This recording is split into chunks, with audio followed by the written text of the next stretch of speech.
जब बात एमबीबीएस की आती है ना, तो सच बता रहा हूं कि इतने घपलेबाजी और इतनी फ्रॉडबाजी होती है जिसकी कोई हद नहीं है। बहुत सारे बच्चे जिनका सिलेक्शन नहीं हो पाता, कोई रशिया जाता है, कोई चाइना जाता है और बाद में पता लगता है कि रशिया और चाइना में जो एमबीबीएस वो करने गए थे उसकी इंडिया में कोई वैल्यू ही नहीं है। वापस आके हमें फिर से एक मेडिकल एग्जाम पास करनी पड़ती है, फिर हमारी डॉक्टरेट जो हमने एमबीबीएस बाहर से की है उसकी वैल्यू है। और आप बिलीव करोगे कि चाइना और रशिया में जो आप एमबीबीएस करके आते हो उसमें कम से कम 10 से 50 लाख रुपया तक आपको खर्च करना पड़ सकता है। अगर आप डॉक्टर बनना चाहते हो ना, तो बाहर जाओगे तो 10 से 50 लाख रुपए आपको खर्च करना पड़ सकता है अगर आप नीट का एग्जाम ढंग से नहीं दिए हो तो।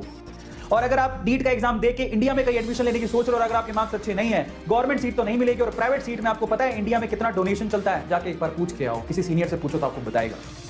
अगर कोई अच्छा कॉलेज है प्राइवेट, तो मैं आपको कहता हूं कि 20 लाख रुपया कम से कम वो आपसे डोनेशन लेगा। और वहीं अगर उल्टी जगह पे, मतलब एकदम प्रॉपर जगह पे जाओगे, वो है हमारा गवर्नमेंट कॉलेजेस। अगर आप वहां पे जाओगे तो फीस बेहद कम है, कोई डोनेशन नहीं होती, उसकी रेपुटेशन इतनी ज्यादा है कि आप बिलीव नहीं कर सकते। वहां से अगर आप लोगों ने एमबीबीएस किया तो आप लोग एक नामी डॉक्टर बन सकते हो और अपनी प्रैक्टिस कर सकते हो और अच्छा खासा पोस्ट पे जाके अच्छे खासे पैसे कमा सकते हो। इसलिए बता रहा हूं कि एक टॉपर को सबसे पहले तो ये पता होता है कि युद्ध क्या है, और दूसरा ये पता होता है कि मैं हारूंगा तो क्या परिणाम होगा और जीतूंगा तो क्या परिणाम होगा। सबसे अच्छा तरीका है, जाओ इतनी मेहनत करो कि कहीं ना कहीं किसी स्टेट लेवल या फिर सेंटर लेवल मेडिकल कॉलेज में तुम्हारा एडमिशन हो जाए।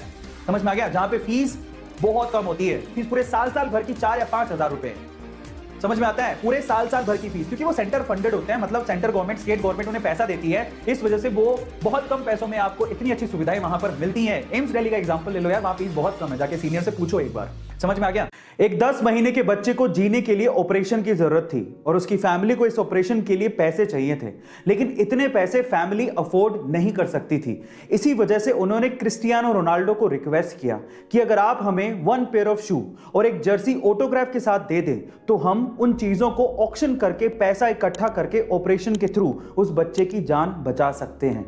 लेकिन क्या आप जानते हैं कि क्रिस्टियानो रोनाल्डो ने इसके बाद क्या किया? जब क्रिस्टियानो रोनाल्डो को पता लगा तो उन्होंने ना सिर्फ 1 पेयर ऑफ शू प्लस एक जर्सी ऑटोग्राफ के साथ दी, बल्कि $83,000 का एक चेक भी दिया और पूरे ऑपरेशन का खर्चा उठाया। गाइस, ऐसे ही क्रिस्टियानो रोनाल्डो के इतने फैंस नहीं हैं, उनका दिल वाकई में बहुत बड़ा है। आपका इसके बारे में क्या ख्याल है, कमेंट सेक्शन में जरूर लिखिएगा। और ऐसे अमेजिंग वीडियोस के लिए शेयर, सब्सक्राइब एंड लाइक। मिलता है अगली वीडियो में। दुनिया के एक फेमस कॉमेडियन ने एक बहुत ही खूबसूरत लाइन लिखी है। उन्होंने लिखा है कि मुझे बारिश में चलना बड़ा अच्छा लगता है क्योंकि उसमें मेरे आंसू कोई पहचान नहीं सकता। आंसू ये खुशी के भी हो सकते हैं और गम के भी, कभी कभार ये बेवजह भी हो सकते हैं, पर सवाल यह है कि आंसू निकलते क्यों हैं।